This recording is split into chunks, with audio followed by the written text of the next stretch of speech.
ഞാൻ കല്യാണം കഴിഞ്ഞ് വരുമ്പോൾ ഹോൾസെയിലും വീട്ടിൽ ആ ഒരു മാനുഫാക്ചറിങ് യൂണിറ്റൊക്കെ ആയിരുന്നു ഉണ്ടായിരുന്നത്. അവിടെ നിന്നാണ് പിന്നെ സ്റ്റെപ്പ് ബൈ സ്റ്റെപ്പായിട്ട് നമ്മുടെ ആ ഒരു ജ്വല്ലറി കൺസെപ്റ്റിലേക്ക് വരുന്നത് പിന്നീടാണ്. അപ്പം അത്യാവശ്യം തെറ്റില്ലാത്ത നല്ല രീതിയിൽ ഹോൾസെയിലൊക്കെ ആയിട്ട് പോകുന്ന ഒരു കാലഘട്ടത്തിലായിരുന്നു ഞങ്ങളുടെ ഒരു കല്യാണ സമയം.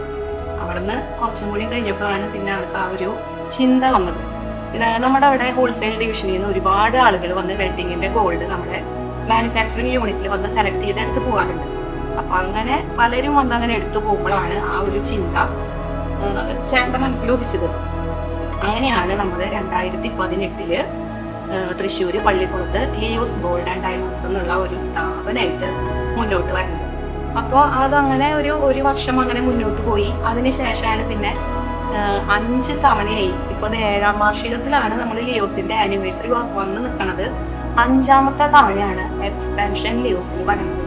അപ്പൊ ഈ 7ാമത്തെ ആനിവേഴ്സറിയുടെ സമയത്ത് നമുക്ക് 5 തവണ ലിയോസിനെ നമുക്ക് സ്റ്റെപ്പ് ബൈ സ്റ്റെപ്പായിട്ട് വളർത്തി കൊണ്ടുവരാൻ സാധിച്ചു എന്നുള്ളതിൽ ദൈവത്തിനോടാണ് ഏറ്റവും കൂടുതൽ നമുക്ക് നന്ദി പറയാനുള്ളത്.